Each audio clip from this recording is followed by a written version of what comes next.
지난 금요일 저녁 7시 은평구청 앞에서 340여 명의 우리 교우들이 모여서 촛불 기도회와 그리고 거리 행진을 하였습니다. 지난주 초에는 제법 따뜻했는데 그날은 조금 추웠습니다. 1시간 한 40분가량 진행된 촛불 기도회와 거리 행진을 무사히 잘 마쳤습니다. 또 서부경찰서의 그 경찰관들의 도움으로 안전하고 질서 있게 잘 마칠 수 있었습니다. 참여하신 우리 교우들, 또 기도해 주신 모든 분들께 깊은 감사를 드리고요. 또 우리 도신 하나님께 모든 감사 영광을 올려드립니다. 이 시간 잠시 지난 촛불 기도를 돌아보면서 받은 은혜, 깨달은 은혜를 함께 나누기를 원합니다. 그날 저는 한 20분 전, 기도회가 시작하기 한 20분 전에 은평구청 앞 기도회 현장에 도착하였습니다. 도착해 보니까 교우들이 많이 참석하지 않은 가운데 있었습니다. 빈자리가 많이 보였고 그리고 의자들도 비어 있었습니다. 솔직히 걱정하는 마음이 들어서 이런 마음이 생겼습니다. 우리 교우들이 힘들어서 오늘 나오지 못하시는구나. 그런 안타까운 마음이 들어서 이런 걱정스러운 생각을 내려놓고 자리에 앉아서 기도하였습니다. 맨 자리에 앞자리에 앉아서 또 찬양하면서 하나님의 은혜를 간절히 구하였습니다. 기도하게 될 때 하나님께서 기도를 들어주셨습니다. 그래서 7시 기도회가 시작했을 때에는 빈자리가 다 채워지게 되었고요. 또 말씀을 전하기 위해서 앞에 단상에 섰을 때에는 빈자리는 보이지 아니하고 가득 채워진 것을 보게 되었습니다. 저는 빈자리만이라도 차면 좋겠습니다. 이러한 작은 믿음으로 기도하였는데 하나님께서는 이 앉아있는 사람보다 서 있는 사람이 더 많이 참여할 수 있도록 인도하여 주옵소서. 하나님의 은혜 참 감사를 드리고요. 또 그 기도회를 참석하면서 이런 말씀을 들었습니다. 제가 6시 30분경에 교회에서 이제 교회 버스를 타고 현장에 가게 되었는데 그날따라 교회 버스를 이용하는 교우들이 무척 적었습니다. 근데 나중에 알고 보니까 그 이유를 알게 되었습니다. 그러니까 많은 분들이 교회 버스를 우리가 이용하게 되면 분비기니까 어르신들, 시니어 교우들이 양보하고 본인들은 버스를 타고 오거나 또 걸어서 오신 것이었습니다. 그래서 교우들의 남을 배려하는 마음을 보면서 참 기뻤습니다. 다음에 하게 되면은 함께 가도 참 좋을 것 같습니다. 함께 가면서 격려하고 위로하게 되면 더 큰 힘이 생기리라 믿습니다. 저는 촛불 기도에 이제 거리 행진을 마치고 돌아오면서 하나님께 감사하였습니다. 하나님께서 빈자리를 보고 걱정하였던 저에게 말씀하시는 것 같았습니다. 저를 위로하시는 음성이 들리는 듯 하였습니다. 송 목사, 걱정하지 마. 내가 너와 함께 하잖아. 너희 교우들이 함께 하지 않느냐. 그러니 걱정하지 말고 기도하기 바란다. 그럼 하나님께서 모든 것을 이루어 주신다고 하는 그 음성을 또 그 뜻을 우리 교우들과 함께 하면서 느끼게 되었습니다. 여러분 그렇습니다. 우리 주님이 우리와 함께 하신 줄 믿습니다. 우리를 도우시고 또 우리를 가장 선한 길로 인도하신 줄 믿습니다. 그러니 우리 교회가 직면하고 있는 이 여러 가지 일들을 바라보면서 믿음으로 바라보실 수 있기를 바라고요. 말씀과 기도로 성령 충만하실 수 있기를 바랍니다. 그리고 하나님께서 우리 길을 선하게 아름다운 길로 인도하실 줄 믿습니다. 지난주 수요일 기도의 시간에 예수님의 비유를 나누었습니다. 스스로 자라난 씨에 관한 비유의 말씀을 들었는데 저는 가끔 이 말씀을 생각하면서 은혜를 받곤 합니다. 여러분 이 비유를 보게 되면 농부가 하는 일은 씨를 뿌리는 것밖에 없습니다. 농부는 땅을 개간하고 씨를 뿌린 것밖에 없습니다. 이렇게 말하면 농부들이 저에게 항의할지 모르겠습니다. 농부가 하는 일이 얼마나 많은데 아니 농사일도 모르면서 어떻게 이렇게 말씀하십니까? 라고 말할지 모르지만 이것이 사실이고 예수님께서 하신 말씀입니다. 예수님께서 이 비유에서 매우 중요한 사실을 말씀하십니다. 씨를 자라게 하는 누구인가요? 농부인가요? 하나님이시라고 하는 겁니다. 농부가 하는 일은 씨를 뿌리는 것밖에 없습니다. 물론 가꾸고 많은 수고를 하지만 결정적으로 씨를 자라게 하는 것은 농부가 아니라 하나님이십니다. 농부는 그저 자신이 할 수 있는 일, 씨를 뿌리는 것만 하면 됩니다. 그러면 그 다음은 하나님께서 알아서 진행하시는 것이죠. 그래서 싹이 나게 하시고 열매를 맺게 하고 또 그 열매를 아주 가득 채워서 고개를 숙일 정도로 그 열매를 맺게 하지 않습니까? 그러면 그 다음에는 추수가 이루어지는 것을 보게 됩니다. 주님께서 이 비유를 통해서 우리에게 말씀하시는 것이 있습니다. 우리는 지금 교회 재척의 문제로 힘든 시기를 보내고 있습니다. 교회는 일을 해서 수고하고 있습니다. 지난주까지 12주 동안 저녁마다 나와서 함께 기도하였고요. 또 우리 교도의 구청 앞에서 1인 시위를 하고 있습니다. 또 지난 금요일에는 촛불 기도회와 거리 행진을 하지 않았습니까? 또 이 문제를 주관하고 있는 교회발전위의 실무팀들은 거의 매주 만나서 또 주중에도 자주 만나서 이 교회 문제를 돌아보면서 대책을 강구하는 가운데 있습니다. 제가 보기에 지금 우리 교회는 우리가 할 수 있는 모든 노력을 다하고 있습니다. 이 뷰를 보게 되면 우리의 모습이 마치 농부와 같지 않습니까? 농부가 씨를 뿌리고 가꾸듯이 우리도 교회가 할 수 있는 일을 다하고 있습니다. 하나님께서 이러한 교회를 모습을 바라보시면서 기뻐하신 줄 믿습니다. 우리 교회가 아니라, 내 교회가 아니라 주의 몸된 교회에서 수고하시는 교우들을 바라보면서 주님께서 기뻐하시는 줄 믿습니다. 그리고 주님께서 우리를 위해서 일하시는 줄 믿습니다. 농부가 뿌린 씨를 자라게 하시는 것처럼, 열매를 맺게 하시고 추수에 이르게 하시는 것처럼 하나님께서 우리를 도우시는 줄 믿습니다. 하나님께서 이 모든 가정을 온전하게 이루실 줄 믿습니다. 가장 좋은 길로 인도하시는 우리 주님을 바라보면서 믿음으로 바라보고 또 믿음으로 기대하고 기도하는 교회와 성도가 되기를 주의 이름으로 축원합니다. 오늘 본 말씀 보면 초대교회 베드로와 요한이 성전에서 놀라운 기적을 행한 이후의 일을 말씀하고 있습니다. 여러분, 지난주 말씀드린 것처럼 베드로와 요한이 성전 미문에서 나면서 걷지 못하는 이 어려운 사람을 고치지 않았습니까? 그는 자리에서 일어난 정도가 아니었습니다. 일어나서 몇 발자국 걸어간 것이 아니라 베드로와 요한과 함께 성전에 들어가서 뛰기도 하고 걷기도 하였고요. 나에게 놀라운 일을 주신 하나님을 바라보면서 놀라운 찬송을 올려드렸습니다. 그런 예루살렘 성전에 큰 소동이 일어나게 되었습니다. 평소에 조용히 제사드리고 기도하던 그곳이 모처럼 활기를 되찾게 되었고요. 또 사람들이 모두 크게 놀라고 이 놀라운 기적을 행한 베드로와 요한에게 관심을 가져서 그에게 찾아왔습니다. 이 놀라운 기적을 행한 이 창녀인도 그에게 찾아왔고 이 놀라운 기적 사건을 보았던 많은 사람들이 이 베드로와 요한을 주시하면서 그에게 몰려들었습니다. 베드로와 요한이 솔로몬 행각에 있는 것을 보고 모여들었습니다. 여러분, 이 솔로몬 행각은 예루살렘 성전 이방인의 뜰 동쪽 편에 있습니다. 이 솔로몬 행각은 기둥은 있지만 벽이 없는 건축물입니다. 긴 복도로 되어 있습니다. 굳이 우리 교회로 친다면 교회 마당에 있는 데크와 같습니다. 겨울철엔 추워서 비닐막을 쳐놨지만 봄이 되면 그 비닐막을 다 거두게 되면 누구든지 자유롭게 드나들 수 있는 그러한 벽이 없는 그러한 공간이 아닌가요? 이 솔로몬 행각이 바로 그렇습니다. 바로 이곳에서 많은 사람들이 모여서 함께 교제를 나누는 공간이었고, 특별히 이방인들, 헬라인들이 이곳에서 제사를 드리면서 이렇게 교제를 나누는 곳이었습니다. 바로 이곳으로 사람들이 베드로와 요한을 만나려고 몰려들었습니다.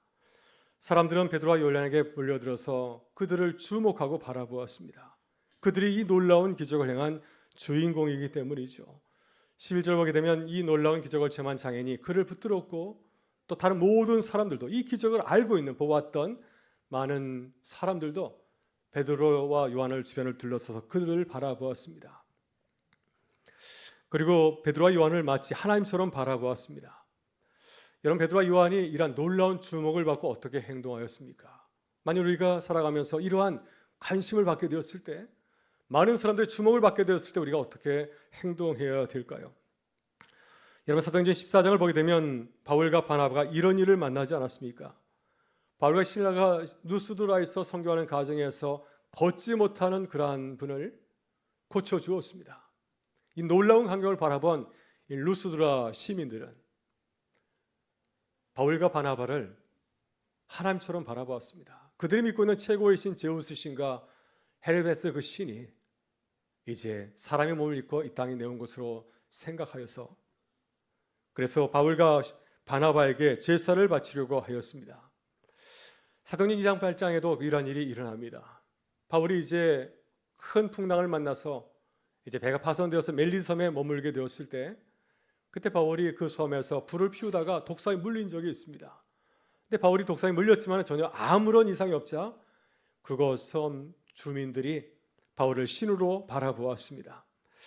요한복음 6장에서도 예수님께서도 공생의 사역을 하실 때 이와 같은 일을 만나지 않았습니까? 예수님께서 강야에서 배고프 온 사람들, 하루 종일 아무도 먹지 못한 그 사람들 향하여서 물고기도 머리와 보리도 도석개로 이 5천명에 되는 많은 사람을 먹이게 되었을 때 이 놀라운 기적을 바라본 사람들이 예수님을 주목하며 모여들었습니다.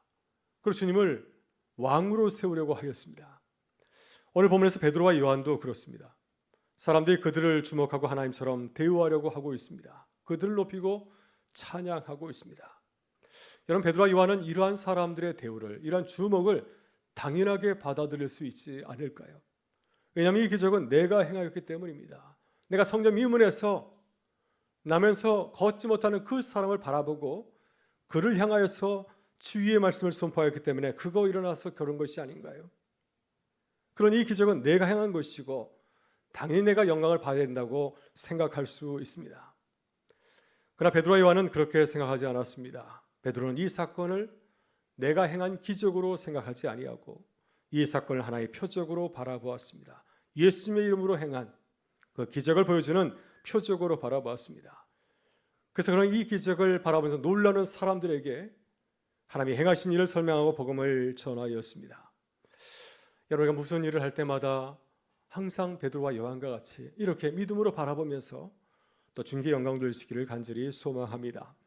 본문 12절을 보게 되면 베드로는 그가 행한 기적을 보고 그에게 몰려온 사람들에게 솔직하게 이 사실을 밝히고 말하고 있습니다. 12절은 이렇게 증거하고 있습니다. 베드로가 이것을 보고 백성들에게 말하되 이스라엘 사람들아, 이 일을 왜 놀랍게 여기느냐? 우리 개인의 권능과 경건으로 이 사람을 걷게 한 것처럼 왜 우리를 주목하느냐? 이런 베드로는 사람들의 뜨거운 시선을 당연하게 생각하고 즐기려고 하지 않았습니다. 잠시라도 그 영광을, 하나님께 돌려야 될 그 영광을 내 것으로 취하려고 하지 않았습니다. 그는 즉시 사람들의 시선을 나에게서 하나님에게로 돌렸습니다. 왜냐하면 이 하나님께서 이 놀라운 기적을 행하신 것은 나를 높이고 드러내는 것이 아니라 하나님이 하신 일을 증거하게 하시려고 이 기적을 행하셨기 때문입니다. 여러분, 사도행 14장에서 사도 바울도 그렇습니다. 좀 전에 말씀드린 것처럼 바울과 바나바가 누스도에서 선교하게 될 때 걷지 못하는 사람을 걷게 하였습니다. 이 놀라운 감격의 사람들이 이 바울과 바나바를 어떻게 생각하였습니까? 신이 사람이 형상을 입고 이 땅에 나타났다고 생각하였습니다. 그래서 그들을 제우스 신과 헤르메스 신으로 여기고 그들을 제사하려고 하지 않았습니까?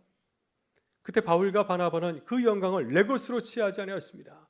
자신의 옷을 찢고 무리 가운데 뛰어들어가서 큰 소리로 이렇게 외쳤습니다.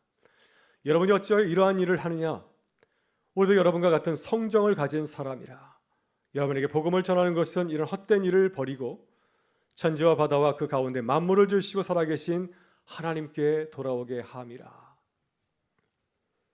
여러분, 그러나 사람들은 어떻습니까? 우리는 어떤가요? 우리는 하나님의 영광을 취하고 싶어합니다. 그 영광을 취할 때도 있습니다.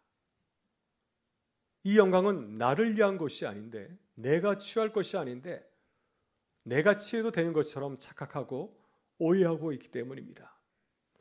여러분, 사도행전 12장에 나오는 헬롯이 그러한 사람입니다.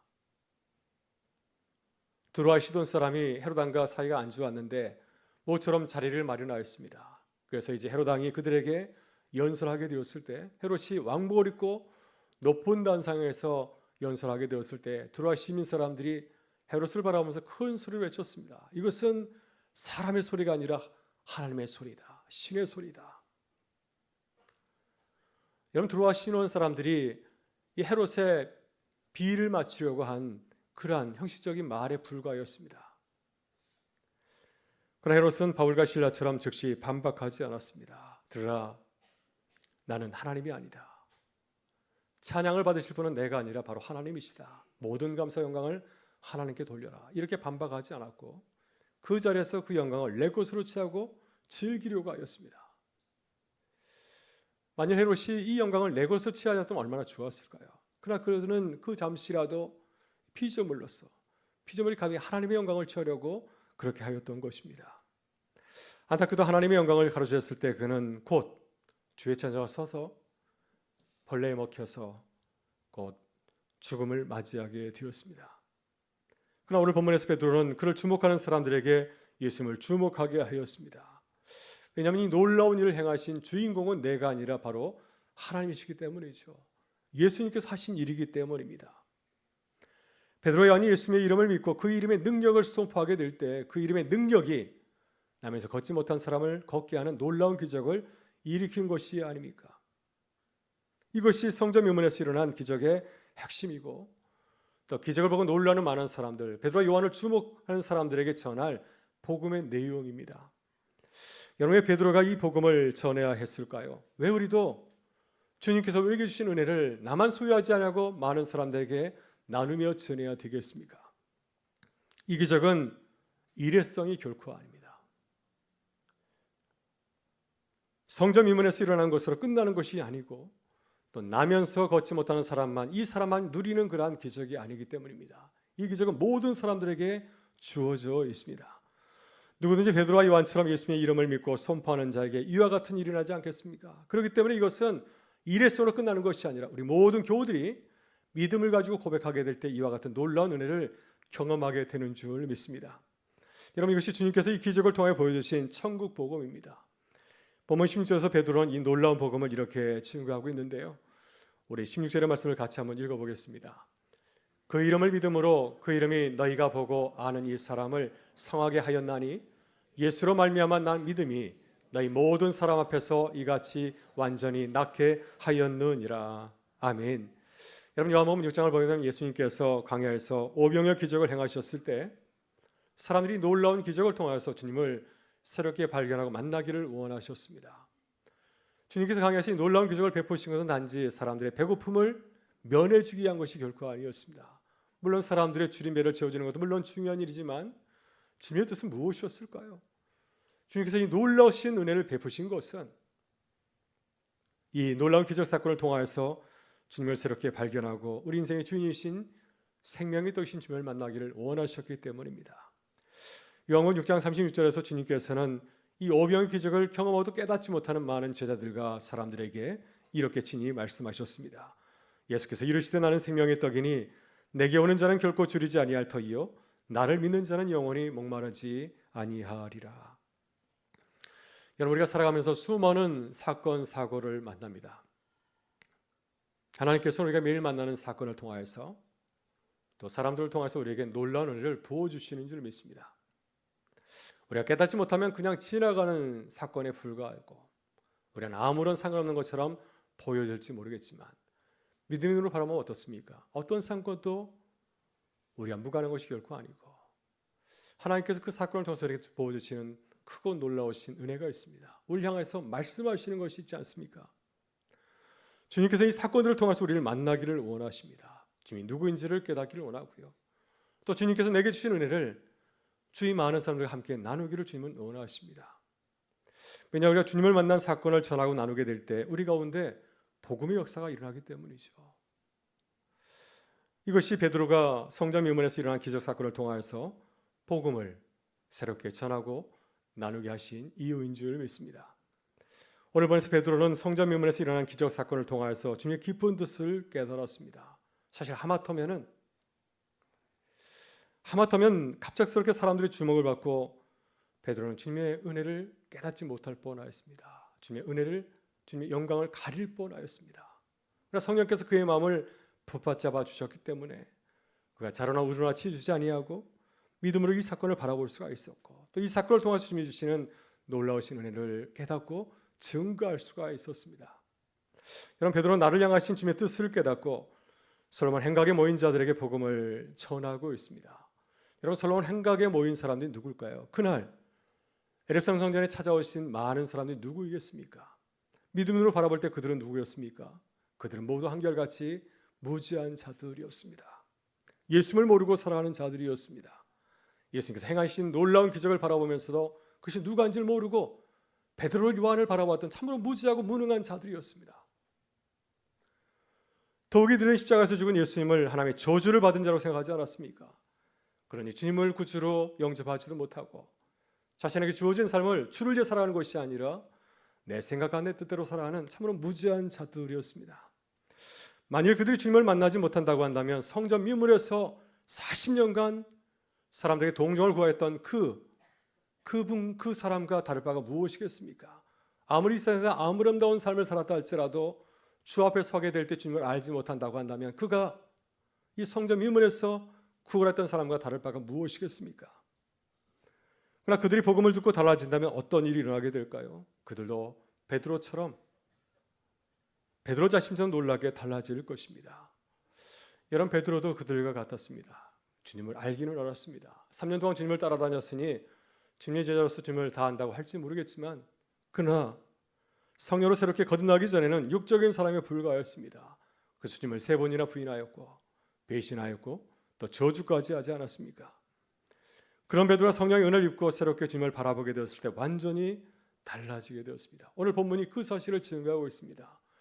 이런 베드로의 삶을 가만히 살펴보게 되면 그는 나서기를 참 좋아하지 않았습니까? 예수님께서 질문하면 가장 먼저 손들고 자신의 지식을 자랑을 하지 않았습니까? 언제든지 자신이 항상 주인공 되기를 원하지 않았습니까? 근데 오늘 본문을 묵상하게 되면은 이런 베드로의 모습이 전혀 보이지를 않습니다.